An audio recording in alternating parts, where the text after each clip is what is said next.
Ladies and gentlemen, we present to you at this time, Mr. Duran Hughes. Well, good afternoon, everyone. Now, I know that I'm probably holding you up between us and those great pastries and maybe whatever else Monroe has in store for us. I heard a happy hour. Might be a bit early for some of us, but, we'll get to it. One of the things that at least I want to communicate to you today is actually AI is not a threat to you.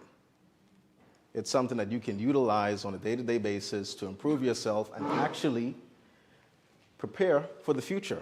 Because like a lot of our presenters said today, it's not going anywhere. It's going to keep coming. It's a fast-moving train that's not going to stop. So as we go along, the question that I'm sure all of you have been asked, or maybe you've been in AI presentations before, the number one thing that comes up is, will AI take my job? Yes, it will. But you have to understand that you improve yourself to whereas you don't necessarily do the same job that you currently do, you may be doing something slightly different. There's a saying that your job won't be taken by someone that won't be taken by AI, but it'll be taken by someone that actually knows how to utilize it, right? And I want to give you a few practical ways that you can actually utilize artificial intelligence on a day-to-day basis. This is a quick reality check from the World Economic Forum. This was in 2025. There were over 85 million jobs displaced, but there were also 97 million new jobs created.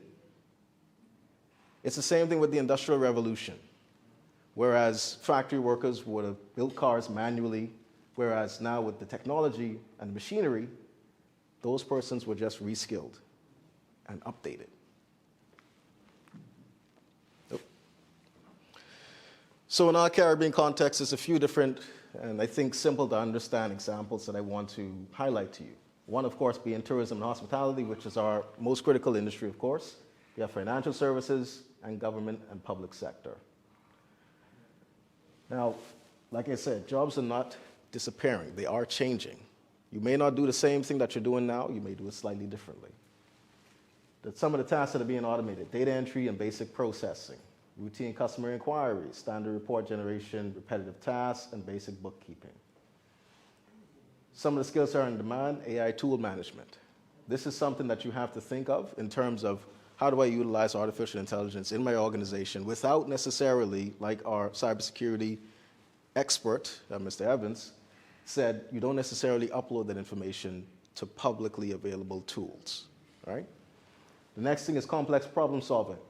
I want all of you to understand that artificial intelligence is not very good at solving complex problems. It's very good at task-based or solving a single particular problem. If you have problems, let's say, across our government, Ministry of Finance, Economic Affairs, Health, you can't necessarily say, AI, solve this problem for the entirety of the government. You have to tell it to solve problems for Ministry of Finance, Economic Affairs, Health individually, and then you as the human that can solve complex problems, you can bring everything together, right? Strategic decision making, that's what that falls under as well. And human relationship building. Like Mr. Major just talked about, AI will never replace that. It's basically impossible. Even in the next 100, 200 years, that's not going to replace the human element, that connection. It can't do that. So again, someone who knows how to use AI will actually take your job. Going back to that same thing. So just a quick example in terms of a front desk agent at a particular hotel. If you've ever checked into a very forward-thinking, technology advanced hotel, you would get, let's say, email reminders leading up to it. Hey, Mr. Humes, we noticed that you just got a job promotion. So what we'll do is we'll add a champagne to your room, right? It cost the hotel $10. But now they have a customer for life that will brag about this experience that they just had. And it didn't take an actual individual to go ahead and do the research, although some persons do that, to actually figure out what are some of the things that are happening in this person's life. Maybe they post everything on social media. That's easy enough to find, right? Answering the same questions repeatedly, limited time for guest interaction, and very reactive service, so not very proactive. Now, with artificial intelligence or technology in general, you can handle all of the routine booking questions. Chatbots answer things 24/7. You don't necessarily need a call center. And the agent themselves, instead of having to handle 100 customers rowing them, raving at them, they can handle the 10 customers. It's the same thing when you go to the airport. You see the check-in kiosk, where the ticket agents are still at the front, but you have the check-in kiosk, scan your passport, get your boarding pass, and be on your way. So instead of the agent having to deal with 100 customers, they only have to deal with 10. So they can spend more time solving that particular customer's issue, making them feel heard. That's that human connection again, right? Financial services. We talked about this earlier as well. This is a big part of the reason why a lot of things take so long in the Bahamas in terms of manual document reviews. Approval level after approval level after approval level after approval level. 30 different people has to put their eyes on something to approve it or to vet the information. You also have the regulations. Those are being updated constantly. And then the fraud detection, which Davis spoke about earlier in terms of there's so much fraud, right? In terms of being able to detect it. And even with deep fakes now, I'm sure all of you have seen many videos of our Prime Minister saying things that he did not say, right? So there is artificial intelligence that can scan things and only give you the things that it's not 100% certain about. Let's say you want a 90% accuracy, anything below that, send it to a human to actually go ahead and check it out. So again, instead of you having to review 1,000 documents, you review 10. Makes your life easier.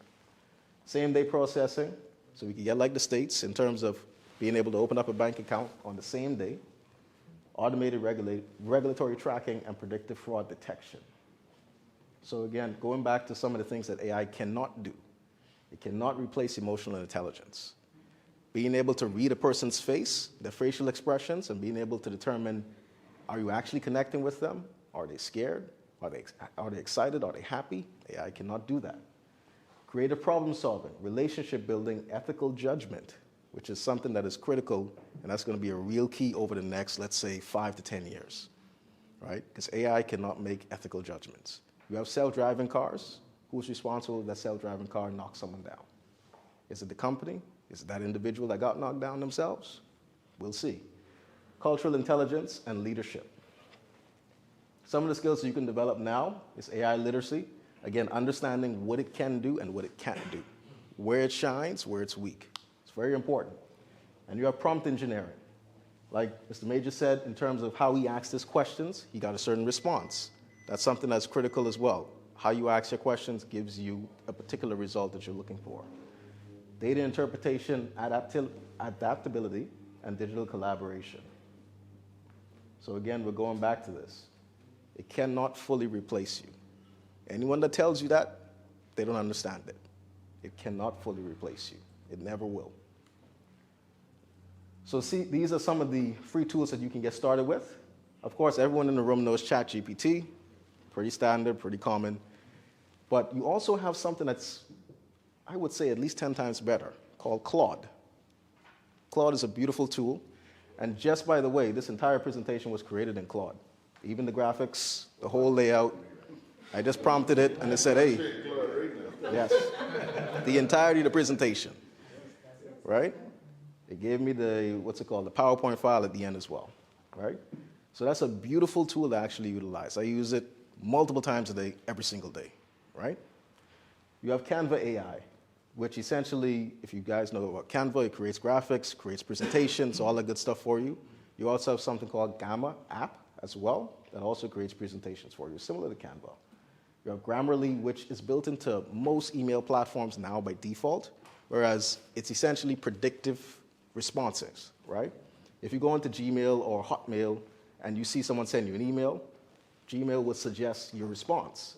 That's essentially the predictive AI that they're using. It's built in by default now. You have Microsoft Copilot, which a lot of you know about, and Google's Gemini, right? So there's a bunch of free courses. One of the things that I do want to highlight is our own government initiative called DigiLearn. That's something else, if you haven't heard of it, look it up. It's something that basically everyone has access to. It's free courses. I believe the next one is going to be at UB, maybe next week or week after next. And I'm presenting on that, that's why I'm mentioning that. You also have Google AI Essentials, Coursera AI Basics, and what I like to call the University of YouTube. There's a lot of information out there, but it's really how you how you put all the information together, create your own courses, such and so forth. And you can use ChatGPT or Claude to actually tell it, hey, I want to learn this particular skill. Give me a structured syllabus outline with the content that I can actually utilize, and then at the end, quiz me on some of the knowledge that I would have learned, right? And it will do that entire thing for you. You're essentially teaching yourself. You have your own teaching assistant, right? Daily practice, utilize it on a daily basis. You get better over time in terms of asking the right questions in the right way to make sure that you get the right responses, right? And then you document what works. I recently started getting executive coaching. And my coach told me that I should go ahead and start journaling again. I never actually journaled in my life. So after today, I have my notepad right there. I'm going to journal exactly this entire presentation that I am doing today. And share with your colleagues. There's a lot of different things that you can do community-wise. Forums like this, you can jump in and learn more things as you go along. Share your knowledge, which is the most important thing. Share your knowledge. Whatever you do learn, share it. Next up, for government employees, e-government services, process automation, data-driven decisions, and career advancement. After hearing Mr. Stubbs speak about leadership and how technology is basically useless without the proper leadership, I think this slide should be rethinked. But essentially, once you have proper leadership, all of that will work, yeah? So the compounding effect of learning. Week one, you just start at basic. Wherever you're at now, doesn't really matter. Just start using it on a daily basis. Choose which tool you want. There's a million of them. Just try not to upload company financials to them. Because if someone does ask the same question in a similar fashion, they will get your company's information. There's no doubt about that, right? Month one, you start document drafting with AI. You can create your contracts in AI, send it to your lawyer to review it. Instead of them taking 2 weeks to draft your contract, you just send them the contract to actually review, right? Complex analysis workflows. So if you're looking to essentially create a business plan or essentially stress test an idea that you have, you can allow the AI to do deep research on everything within a particular industry, give you the responses, poke holes in the idea, and you can then go ahead and execute on whatever that idea is, right? Based on your creative problem solving and your thinking, you can then make an ethical-based judgment. Does this actually make sense? And from there, training others and leading AI initiatives. So this is what employers are looking for. Again, all of the human elements. AI will not replace this. It is impossible, right? Being a software developer for half of my life, well, I can't even say that anymore, more than half of my life, right? I know that AI cannot replace this. You have initiative, judgment, communication, and continuous learning. So those are some of the things that you need to actually implore and work on as you go along. So the Caribbean advantage, we are naturally adaptable. We absolutely are. Smaller markets mean faster adaptation. Strong service culture translates perfectly into AI augmentation to actually improve the service, like I said earlier with the tourism example, in terms of you not having to do everything manually. Get the tool, give the tool information that it needs in terms of that person's name, date of birth, whatever else it needs. It goes out, hunts the information, creates a profile, and does certain things for you. And you have global remote work and regional collaboration, which is something that is in the works for a lot of the Caribbean countries. So our 30-day AI challenge, again, pick one tool and use it every day, even for small things. A question comes to your head, or instead of going to Google, go to whatever tool that you use, right? Even Google has its own built-in AI that you can use in your searches, but pick something and run with it. Apply one AI tool to a task that you already do. So if your job is to review documents, again, try not to upload it to something public. If your company has it, they can get a private version of whatever the AI tool is, right? Teach a colleague what you've learned and identify 3 more ways that AI can help in your role. Again, it's not here to replace you. It's here to help you in whatever you're doing. Key takeaways, AI creates more jobs than it eliminates. It definitely does.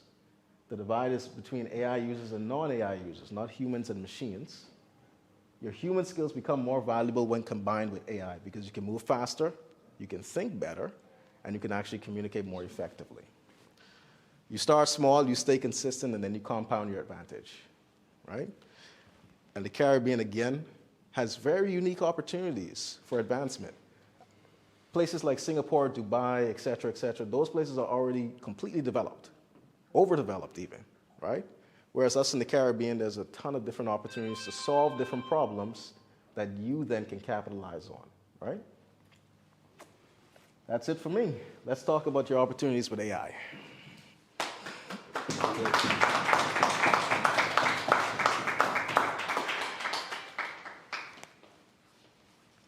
Any questions? Being a software developer, what's your view or views on artificial general intelligence? Artificial general intelligence. And just to add some of that, I was just reading a document doing some of the same thing you said. I'm just reading, and now you have Meta and a lot of the major companies are trying to focus on artificial general intelligence. Basically, it's a machine. Yeah. And they want to have the machine basically think. And as you alluded to, that's not going to happen. No, But it's not. yet, the world, major companies is pushing in that direction in terms of artificial general intelligence. In terms of machine, you had China the other day have machines doing stuff. So that's what, but software development stuff, what do you think? Right. Well, a machine can only do what you tell it to do, right? In terms of, let's say, the Terminator movie, artificial general intelligence, that in and of itself either is very far off because our computing technology is not quite there yet to where we can even do that, or it's just not going to happen, right? So if we're thinking about AGI or artificial general intelligence, none of us in this room is going to be around for it. That's just it, right? I'm 28. I'm not going to make it to see AGI. I highly doubt it, right? So that's pretty much my response to that. It is potentially possible. It's a bit of a pipe dream now because the technology just isn't there yet. But persons do want that to happen. Okay, noted. Thanks. I want to thank you for your I thought it was a great presentation. I already downloaded Move fast. Claude, but I don't know what to do next, so. That's step one. Step one is the most important. Yeah, as you indicated, if you make it your assistant, you'll be around for one of these who don't want to make it their assistant.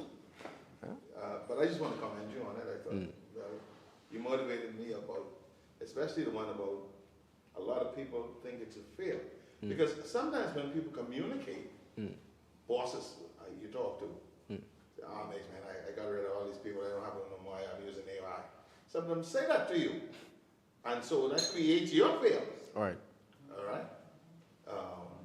Even though I think it just, people get a higher saying if I had someone. When in fact, You shoot yourself in the foot. yes, you're using AI. So you've minimized some fear I had about other than getting into work. Okay. Good. All right, so there's no other questions. My contact info is there. If you need to reach out, LinkedIn, email, whatever it is. But I do appreciate all of your time and attention today. And let's see what our most gracious host has planned next for us.